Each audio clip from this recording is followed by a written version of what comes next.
kanyo ni obro dong giru nyaka 2027 mangiso ni tok 2027 bro bedo mbaka machielo koso MoU mane nitiere MoU dire wacho ga ni nitiere post election to nitiere pre election pre-election chal mane wadonje wan kaka NASA ne wadhi wariwore parties and they put a presidential candidate mane Raila koni joka ne nigi margi mar Kenya Kwanza gigo ondik giga to kondik gi gin gi lifespan ni obro dhi nyaka thuolo marom kama MoU ni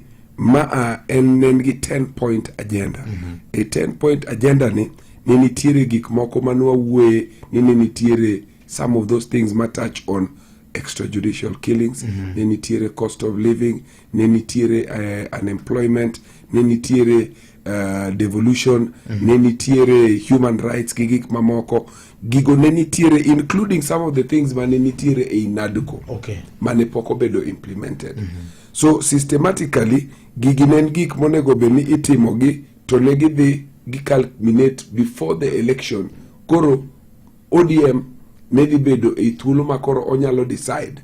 whether koro odwaro loso a pre-election machielo. But the gap mane wantiere ni was one that was supposed to help stabilize and steer the country between now the election manitiere. Kochopo e thuolo ma next election no, kendo koro baba ni thuolo mar mondo mi ochako go mbaka kendo gi nyawadgi ni kaka baba to gi ODM to chako chung kendo kama ne ochunge mano wacho ni we are going there ma en window manitiere to this is a post election